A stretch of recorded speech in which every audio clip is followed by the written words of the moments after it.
안녕하세요. 채널 사우나 정덕현입니다. 헐크 토크 시간입니다. 오늘 뭐냐면 제가 요즘 아주 빠져있는 드라마입니다.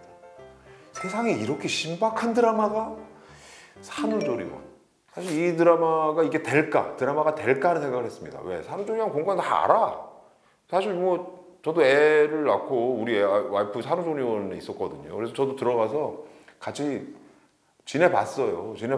보면 굉장히 진짜 이상한 풍경들이 거기 있습니다. 그리고 이 드라마에서 중간에 갑자기 그 패러디 장면이 들어간 게 있어요. 설국열차를 패러디했거든요. 그래서 산후조리원 안에서도 머리칸과 꼬리칸이 나눠진다.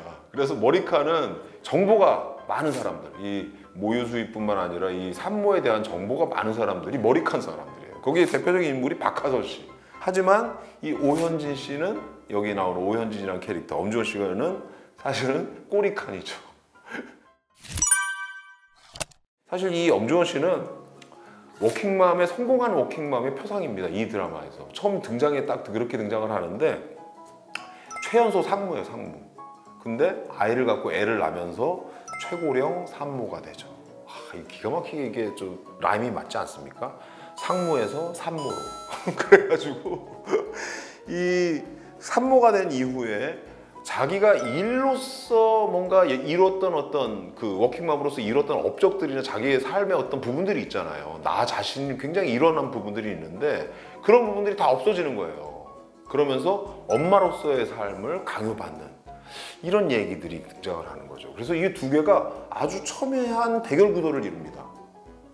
사회적으로서 나를, 그러니까 사회에서의 나의 모습, 나의 정체성이 분명히 있는데 그런 부분들이 엄마가 되는 순간 상당 부분 포기해야 되거나 희생해야 되는 어떤 구조들로 간다는 거죠. 그래서 이게 이 얘기가 상당히 산후조리원이라는 공간에서 벌어지는 얘기지만 우리 사회에서 워킹맘 여성들을 바라보는 시각, 그 다음에 워킹맘들이 겪는 육아에 대한 문제, 이런 것들을 아주 이 안에 아주 비판적인 시각으로 잘 담아내고 있다라고 이렇게 표현할 수 있습니다. 이 안에 재미난 얘기 중에 하나가 뭐냐면 육아 시장이 어떻게 흘러가는가에 대한 부분들을 아주 잘 그려낸 부분이 있습니다. 그게 뭐냐면요, 죄책감을 굉장히 부추겨 올려요. 막 죄책감을. 그래서 이걸 사지 않으면 안 되게, 아니면 이렇게 하지 않으면 안 되게. 산후조리원의 공간 자체도 그렇잖아요.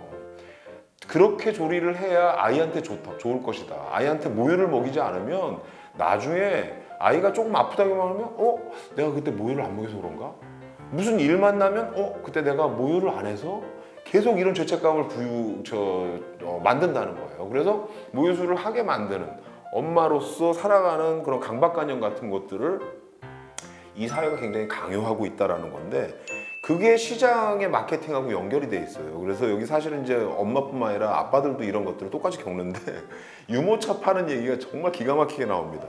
유모차 파는데 그 마케팅 그 영업사원이 와서 이건 진짜 좋은 제품입니다. 하지만 안정성에 조금 문제가 있네. 이건 아주 좋은 제품이에요. 안정성에도 좋아요. 근데 아기의 정서적인 문제가 좀 있습니다. 이거는 안정성도 있고 좋은 제품이고 아기의 정서적인 문제들도 해결해 주는데 아이의 개성을 드러내지는 못하네요.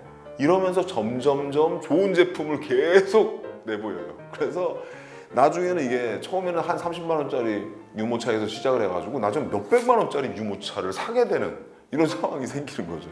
그래서 사실 지금 우리 사회에 엄마를 강요하는, 모성을 강요하는 어떤 사회적 분위기와 플러스 이 육아 시장의 마케팅 방식, 죄책감을 강요하는 마케팅 방식이 절묘하게 이어지면서 엄마들이 뭔가 희생해야 되는 부분들, 이게 산업적으로도 연결돼 있다는 거, 이런 얘기들까지 집어넣어놨어요.